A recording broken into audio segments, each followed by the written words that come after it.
Okay. This SFF is under Cabinet Secretariat. Now I get that point. So whatever is being done is being directly by the Cabinet Secretary and this force. It's a special force. A lot of procurement takes place of specialized equipment, etc., etc. Now, if when he did that, he was under the Cabinet Secretary, not under the Chief of Army Staff. Now, in this case, if an MP has written against him, this is what he has done. As far as the army record is concerned, he is fit to become army commander. No problem at all.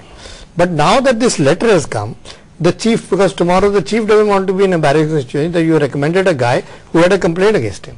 So he's, as far as profession side is concerned, he sent him, okay. No, but General Grewal, he could have referred this letter to the Cabinet Secretary.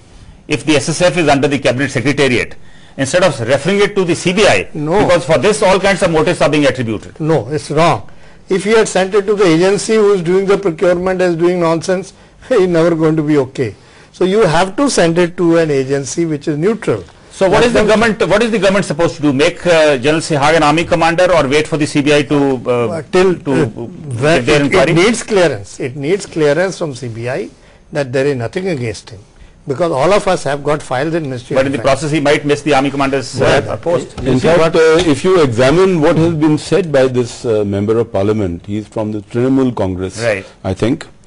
In speaking in English, he has a substantial problem. Even in Hindi, what he finally managed to say was that I suspect there could have been a problem. Now, when you put this kind of a rider into a complaint, it shows that you aren't really working very hard as a member of parliament. Secondly, in the process, you could ruin an army officer's career. Obviously, when you turn around and say, I don't know the merits of this case, I suspect something may be wrong. However, if it is right, he can make it. Now, when you put that kind of a rider or a caveat, it's not very good. I think there are grouping in the defense establishment, and I think those particular groups are trying to see who ultimately goes to the chief, what will happen, and in the process I think they have made a mockery of the whole forces. Mr. Sharma, I'll just come back to you. Here we'll take a short break. On return, we'll continue our discussion on the unsavory controversies involving the Army Chief and the Ministry of Defence.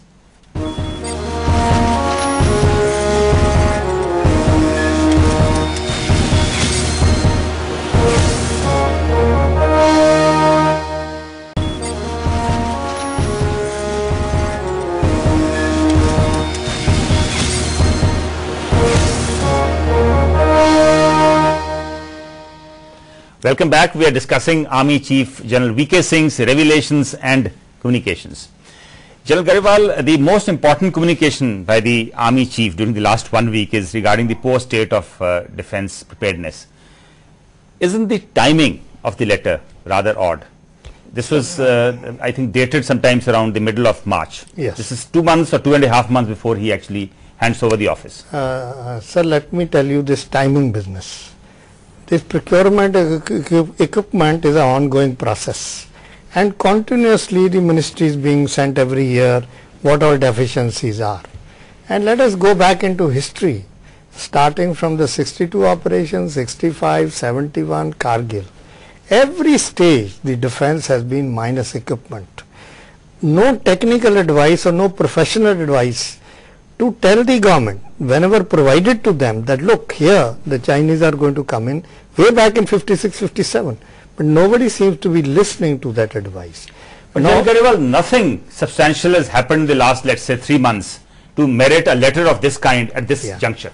Now, it is always the case that when you find that there are serious lapses and you have not been able to progress, this has happened in Ved Malik's case also, and this has happened in now. I am not privy to the previous chiefs. Every chief after his tenure or close to the end of the tenure, when he has been pushing the various cases and the cases have not materialized, take Bofors gun, take various other shortages, then ultimately the chief has to put it down to the ministry that look, in spite of my 2 years effort, this is what the state today is, and we are not fit for operations. If we have to find out. General Grewal, here General V.K. Singh is writing to the Prime Minister. He is not writing to the Defence Minister. No, is it to score brownie points? No, no, it's not a brownie point. It is to reinforce to the government that's a very serious matter. If the Ministry of Defence, with whom he has been talking, interacting, has not taken action, it's time that Prime Minister should also know There's nothing wrong in it. Right. Major Mehta, now the chief has mentioned a couple of things, that our tank and artillery fleet is somewhat outdated, our air defense is near defunct, our ammunition stocks are low. As General Garewal is saying, this was the state of affairs even during the Kargil war, 13 years ago. So what is it that is new that he's saying? In fact, I would compliment him for saying what he did, because it amounts to tidying up his desk after handling a very sensitive job for 2 years. And it is his moral obligation and professional obligation to leave his successor in no doubt as to what the state of the army is, firstly. Secondly, the Ministry of Defence and the governance of the time was guilty in 1999 of gross neglect of the Indian military, and till today shamelessly continues to be in the same situation. Nothing much has changed.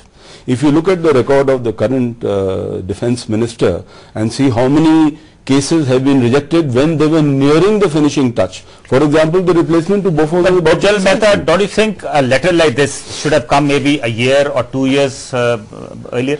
We are presuming that such letters have not been written in the past, Mr. Sandhu, but I think if we were to go into details, you would find, as General Malik explained only the other day, that every 6 months such letters have to institutionally go to the Prime Minister, which is not considered wrong. It is actually considered right, because the Prime Minister takes a personal stock once a year and expects a reply from the chiefs of the Army, Navy and Air Force staff as to what is the situation which has undergone change. And here is a Defence Minister who is not quite listening. You made a very interesting point, Professor Sharma. The chief is being complimented by a lot of people, including our other two panelists here, for calling a spade a spade. What is spade in this?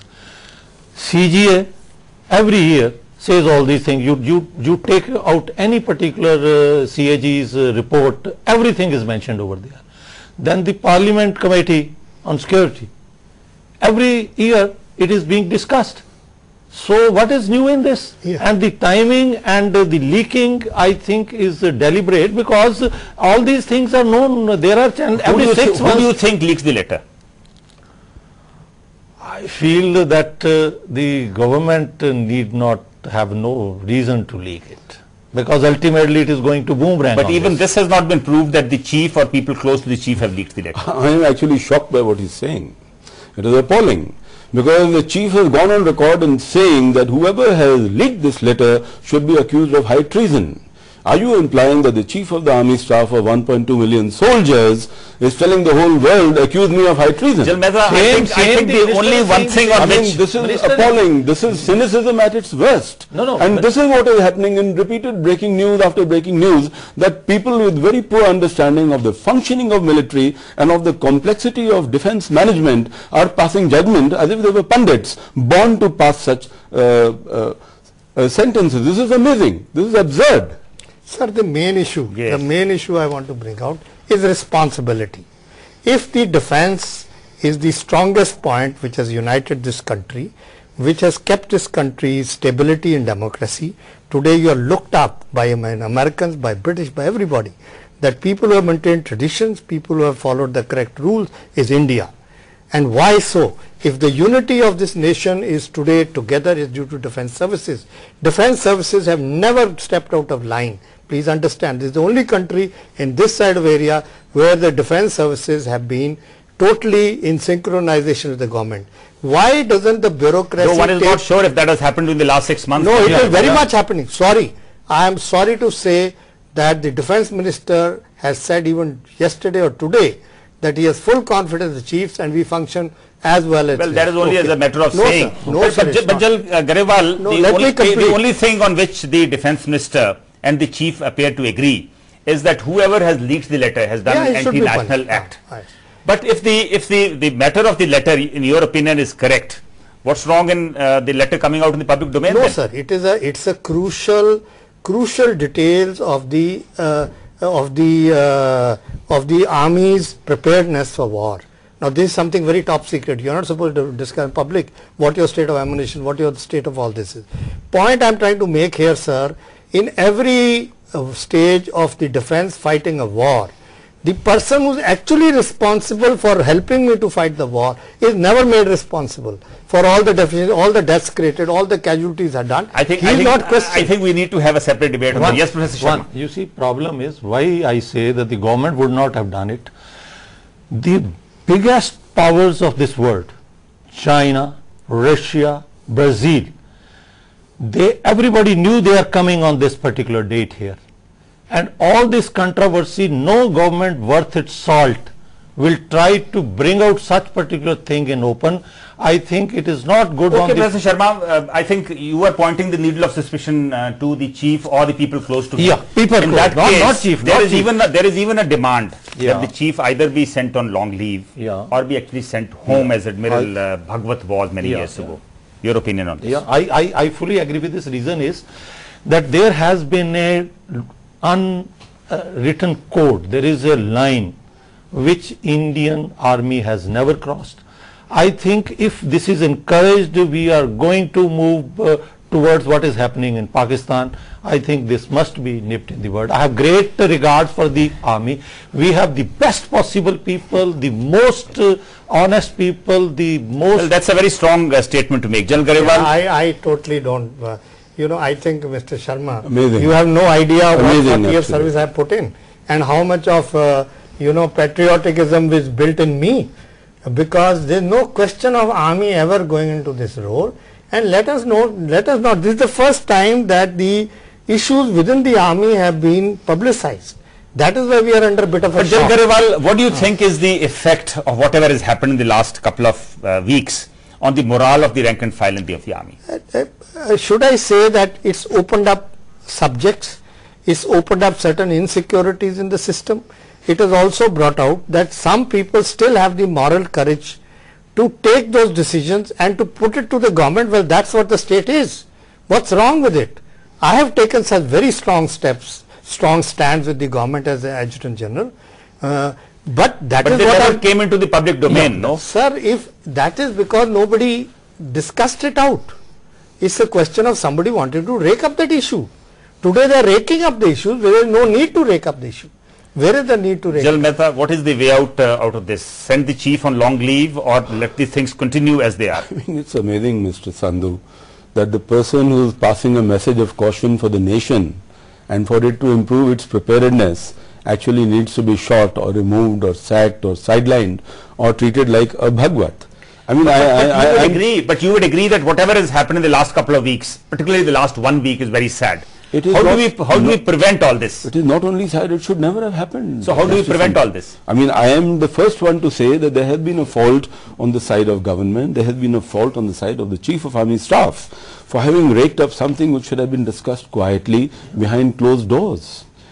Having said that, the point is that the content has been pure gold. The content has been concern for the country. The content has been that we need to be better prepared than we are. What's wrong with that? Absolutely. The fact that we went wrong. On that note, we will close since you have run out of time. Thank you very much for joining us in the discussion. Though the revelations and communications of alleged corruption and our defense preparedness by the outgoing Army Chief General V.K. Singh indicate a sorry state of affairs at the top, the timing and also the manner in which these have come out in the public domain is reprehensible. That is all in Defense Line today. Do send us your feedback. Good luck and goodbye.